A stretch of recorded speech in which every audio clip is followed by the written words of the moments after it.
Charcoal uses మనకు అందరికీ తెలిసినవే. Skin మీద ఉండే ఇంప్యూరిటీస్ని, డర్ట్ని, డార్క్ స్పాట్స్ని తొలగిస్తుంది. అలాగే కుకుంబర్ లైట్ బ్లీచింగ్ యాక్షన్ ఉంటుంది, రోజంతా మన స్కిన్ని ఫ్రెష్గా ఉంచుతుంది.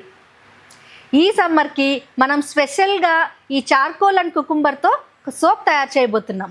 ఇప్పుడు మనం 2 kg చార్కోల్ కుకుంబర్ సోప్ చేయబోతున్నాం. దానికి కావాల్సిన ఐటమ్స్ అన్నిటిని మనం ఇప్పుడు చూసేద్దాం. మీరు దీన్ని ఇంట్లోనే తయారు చేసుకోవచ్చు. మీ రిక్వైర్మెంట్స్ తగ్గట్టు ప్రపోర్షన్స్ని చేంజ్ చేసుకోవచ్చు. Coconut oil 350 grams, olive oil 275 grams, palm oil 750 grams, castor oil 75 grams, cucumber juice 464 in the form of ice cubes, caustic soda 207. మనం దీనికోసం చార్కోల్ పౌడర్ని 2 teaspoons వాడుతున్నాము. అలాగే కుకుంబర్ పౌడర్ని 7 grams వాడుతున్నాము. ఫ్రెంచ్ గ్రీన్ క్లే వాడుతున్నాము 2 teaspoons. ఇంకా మనం ఎసెన్షియల్ ఆయిల్స్ని వాడుతున్నాం. ఇందులో long essential oil, rose essential oil, lemon essential oil వాడుతున్నాం. ఇంకా విటమిన్ ఈ ఆయిల్ని కూడా యాడ్ చేస్తున్నాం మనం. Coconut oil, olive oil, palm oil, castor oil, vitamin E oil. Cucumber జ్యూస్ని ఐస్ క్యూబ్స్గా చేసుకున్నామండి. ఇప్పుడు మనం కాస్టిక్ సోడాని కొంచెంగా ఇందులో వేసి లై సొల్యూషన్ని ప్రిపేర్ చేద్దాం.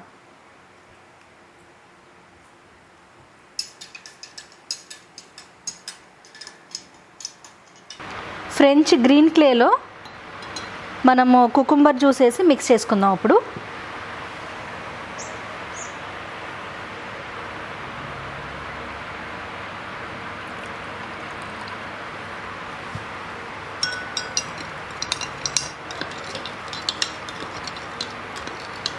మనం ఇప్పుడు చార్కోల్ ప్లస్ కుకుంబర్ సోప్ని 3 గ్రేడియంట్స్లో చేయబోతున్నాము. ఫస్ట్ది వచ్చి చార్కోల్ సోపు. కుకుంబర్లో 2 ingredients, cucumber with cucumber powder, and రెండోది ఏంటంటే cucumber with French green clay అనమాట.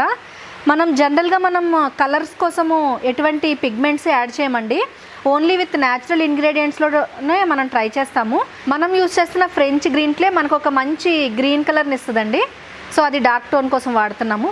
అలాగే మన లై సొల్యూషన్ని కూడా మనం డిఫరెంట్ పార్ట్స్ కింద డివైడ్ చేసుకున్నామండి. చార్కోల్ పౌడర్ని ఆయిల్ మిక్సర్లో వేసేస్తున్నానండి. బ్లెండర్తో ఇప్పుడు మనం మంచిగా బ్లెండ్ చేసుకోవాలి దీన్ని. కుకుంబర్ పౌడర్ని ఆయిల్లో మిక్స్ చేసేద్దాం. బ్లెండర్తో బ్లెండ్ చేసేద్దాం మంచిగా.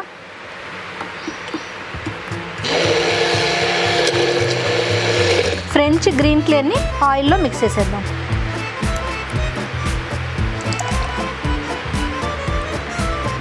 మంచిగా బ్లెండ్ చేసుకుందాం.